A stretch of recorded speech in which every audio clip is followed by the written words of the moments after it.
Welcome back to the online class, students. In today's class, we are going to discuss with the classification of proteins. Okay. So the first classification, it is based on the chemical composition of proteins. Okay.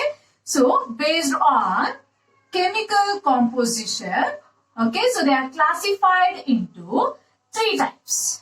Okay. So they are, the first one is simple proteins. So first one is simple proteins and conjugated proteins, derived proteins. So these are the three types of proteins which is based on the chemical composition. Okay. So under that, first let us discuss with the simple proteins. As we know that, so which are the building blocks of proteins? It is amino acids. Okay. So the simple proteins are those which are made up of only amino acids. So they are made up of only amino acids. We'll call it as simple proteins. On hydrolysis, the meaning of hydrolysis is breakdown. So when the simple proteins on hydrolysis, they can produce only amino acids as they are made up of amino acids. So let us see some more examples of the simple proteins here. So examples. So under that, the first example is albumin. Okay, so the first example is albumin. So albumin can be found in case of pulses, milk, egg. Okay, so they can be found in case of pulses, milk, egg. You can see the presence of albumin. The next one is globulin. Globulins. So these globulins are found as antibodies. Okay, so they are found as what? Antibodies. So what are antibodies? So these are the structures which produces immunity. So we'll call it as antibodies. So example comes under globulins. The next one is actin. Next, myosin. So actin and myosin together, we'll call it as contractile proteins. Okay. Together we'll call it as what? Contractile proteins. So as they are found in case of muscles, they help in the movement. The next example is collagen. Collagen is the connective tissue. So collagen is a protein found in case of the connective tissue. You can find it in connective tissue.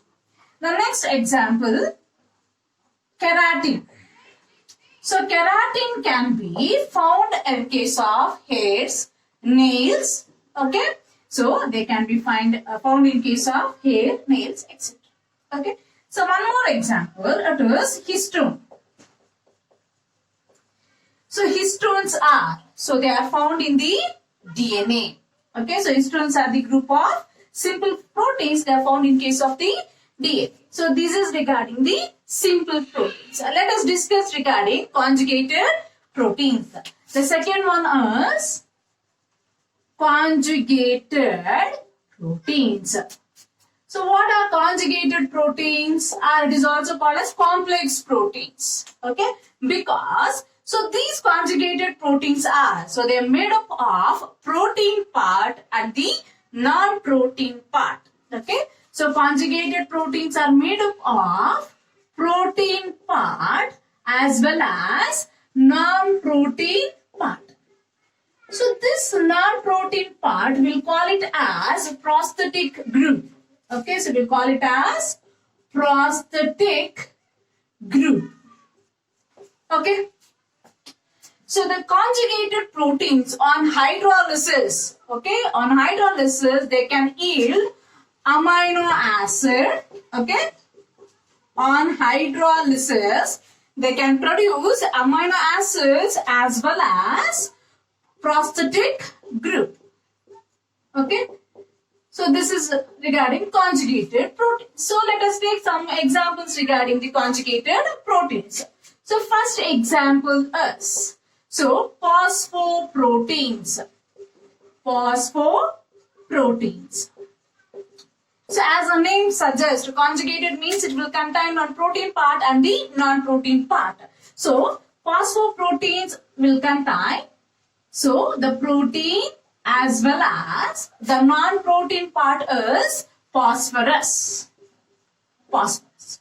So the example for the phosphoprotein is casein found in the milk, so which is important for the growth of the infants. Okay. So example for phosphoprotein is casein found in the milk. It is important for the growth of the individuals. Okay. The next example is glycoproteins. Glycoproteins.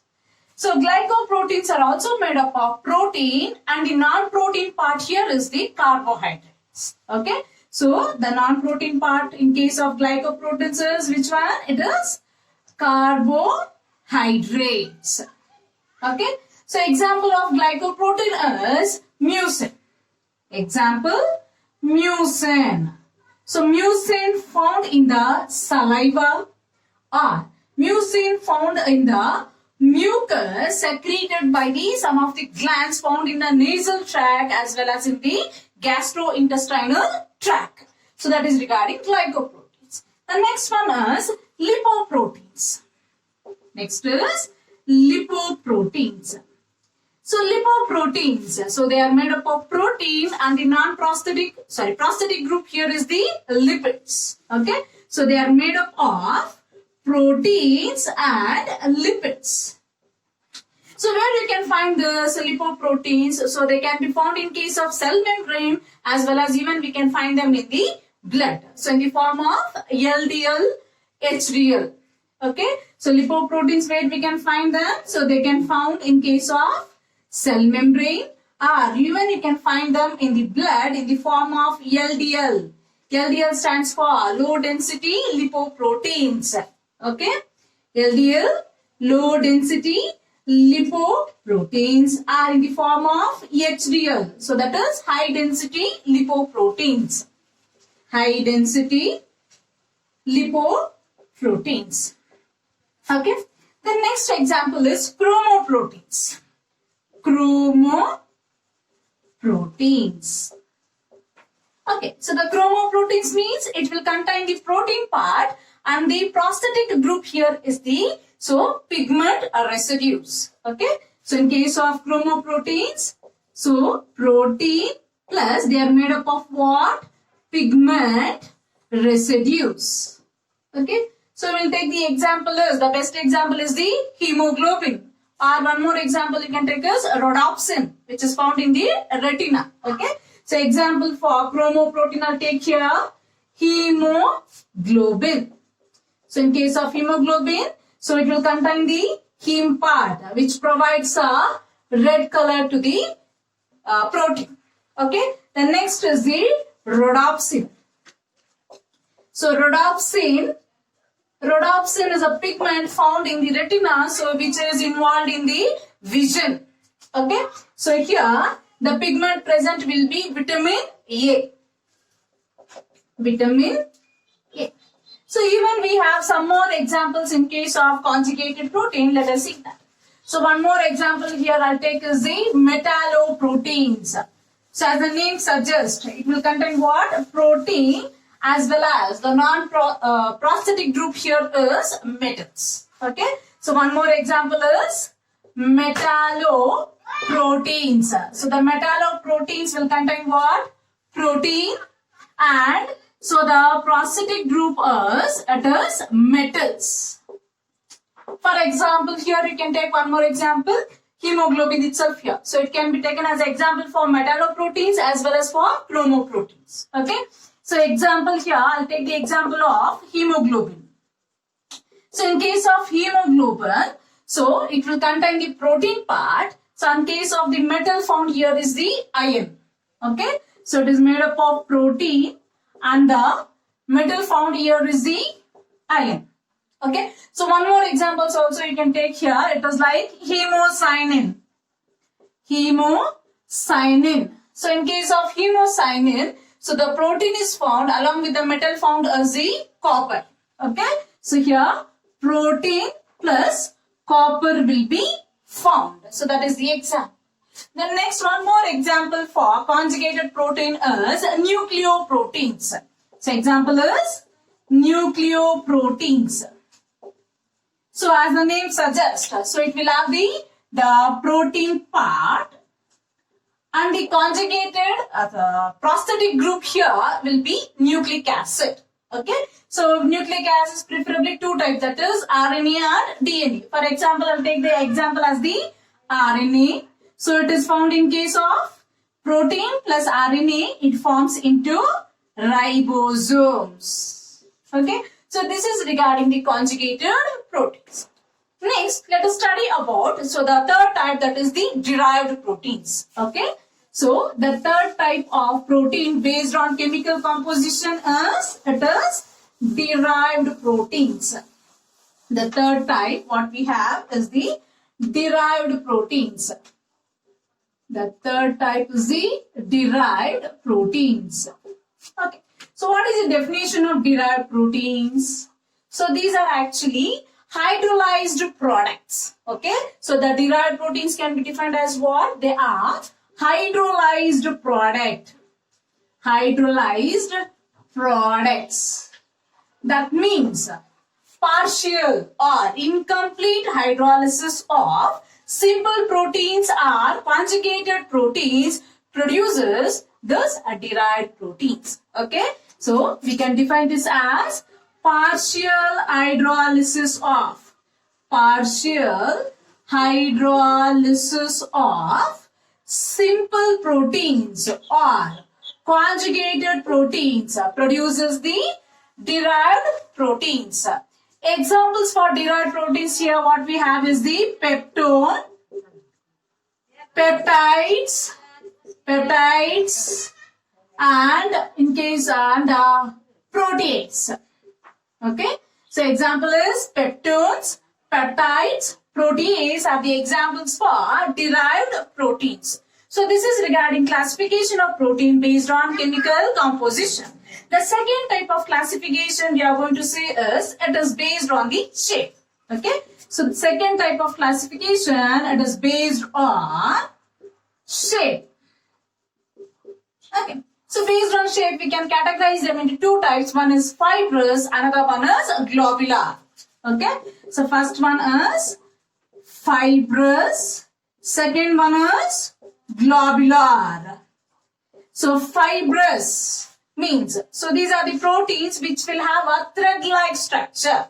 Okay, so they will have thread-like structure. So preferably such type of fibrous proteins will have a primary structure of proteins. Okay, so example for fibrous protein here is the collagen, myosin. We can take the example for fibers. The next one is globular. So as the name suggests, the shape of the proteins will be, so they will have a round shape. Okay, so they will have round shape. So they will call such proteins as globular proteins. So here preferably they will have tertiary and quaternary structure. Okay, so example for globular protein is immunoglobulins, or you can take the example itself as the globulins. Globulins is the one of the example. Sorry, so here fibrous proteins will have a secondary structure, not primary. Okay, so this is regarding the classification. Biological significance of proteins. So under that, the first significance is, so the proteins form the major part of the cells, so they are involved in the formation of cells. Hence, the proteins are also called as body builders. Okay, so they are also called as what? Body builders. Okay. The next significance is some of the proteins, for example, hemoglobin if you consider. So hemoglobin, so it is involved in the transportation of oxygen and carbon dioxide. So the function is transportation of respiratory gases. Transportation of respiratory gases is the function of hemoglobin. So the next function is, so the enzymes, all the enzymes are made up of proteins. Okay, so these enzymes act as biocatalyst. So what is the meaning of biocatalyst? Which increases the rate of reaction. Okay. So the third one is, so all the proteins are made up of, so all the enzymes are made up of proteins. So they act as biocatalyst. So biocatalyst means which increases a rate of a reaction. Which increases rate of a reaction. The next one. So even the proteins can form into hormones. Okay. So protein can form into what? Hormones. So these hormones act as a chemical messengers. That is, the message will be sent in the form of chemicals. Okay. So they act as chemical messengers. Okay. So one of the example you can take here is insulin. Thyroxine, prolactin are the examples. So examples are like insulin, thyroxine, prolactin are the some of the examples. The next is histone. So histone is found along with the nucleic acids. Okay, so histone is found along with what? Nucleic acids. So they can act as genetic material. Okay, so some of the proteins like histone, so they are formed along with what? A nucleic acid. Nucleic acids are preferably DNA and RNA. We know that they act as what? Genetic material. So genetic material means which transfer the character from one generation to the another generation. The next significance. So some of the proteins, so they can form into the major structures of the body. Okay, like collagen. So collagen form into what? Connective tissue. Keratin, it can form into nail. So hairs, hoof, etc. can be formed by keratin. So they can form into some of the structures of the body. For example, collagen. So collagen form into connective tissue. The keratin form into what? It can form into hair, nail, and hoof, etc. Okay, so that is regarding the structural proteins. The next is, so actin and myosin. Okay, so actin and myosin. So these two proteins together we'll call it as what? Contractile proteins. Okay, so they will be found in muscle fibers. Okay, so they will be found in case of muscle fibers. So these muscle fibers helps in the movement of the body, are parts of the body. So it is the function of actin and myosin. So the next function, so we'll consider immunoglobulins. So immunoglobulins are the another group of proteins. So example for immunoglobulins are antibodies. So these antibodies will be able to fight against the disease causing microorganisms and can provide immunity. So example for immunoglobulins is antibody. Okay. So the next function is venom. So venom produced in the snake is also a protein. Okay. But it provides self-defense. Okay. So some of the protein like which is present in the venom of the snake. So which is the poisonous protein. Which is the what? Poisonous protein. So it can provide self-defense for the organism. Self-defense for the organism. Next is streptokinase. Streptokinase. So streptokinase is a protein produced in case of bacteria. So it acts as a clot buster. Okay. So it is produced in bacteria, act as what? Clot buster. Meaning of clot buster, which is capable of removing the blood clots present in the blood vessels. Okay. So the next function is like blood clotting mechanism. Okay. So in case of blood clotting mechanism also proteins are involved like fibrinogen and prothrombin. So are the proteins involved in blood clotting mechanism. So example is fibrinogen and prothrombin. Prothrombin. Okay.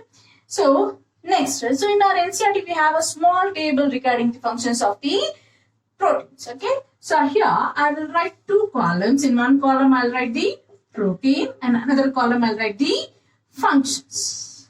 Okay. So the first one is collagen. First one is what? Collagen. So this collagen can act as a intercellular ground substance. Okay, that is nothing but connective tissue. It acts as what? Intercellular. Meaning of intercellular? In between these cells. Intercellular. So ground substance. Okay. The next is trypsin. So trypsin is an enzyme. Trypsin is an enzyme, so which is involved in the digestion. So, but it is also made up of what? Protein. The next is insulin. Insulin. So, insulin is a hormone which is involved in the blood glucose of the body. Okay. So, it is the hormone. Okay. So, the next is, so they act as antibodies. So, they act as antibodies. So, antibody means, so which can fight against the infectious microorganisms. Okay. So, they fight against infectious microorganisms or disease-causing microorganisms. The next one is receptors, as a receptors. Okay. So, they help in sensory receptors, reception. They help in sensory reception like smell, taste. So, that is also done by proteins. So, sensory reception like smell, taste, it is also done by proteins. The next most important one is GLUT4. It's the most important one. So, GLUT4 means glucose transferring. So, this is the one of the proteins which is involved in the glucose transferring mechanism. Okay. The next, let us see some of the questions related to today's topic. Okay. So, the questions are, collagen is, okay. So, collagen is dash. Option A, fibrous protein. Option B, globular protein. C, lipid. D, carbohydrates. So, the collagen is a fibrous protein. Second question. Conjugated proteins containing carbohydrate as the prosthetic group are known as chromoproteins, glycoproteins, lipoproteins, and nucleoproteins. Glycoproteins means which contain carbohydrate as the prosthetic group.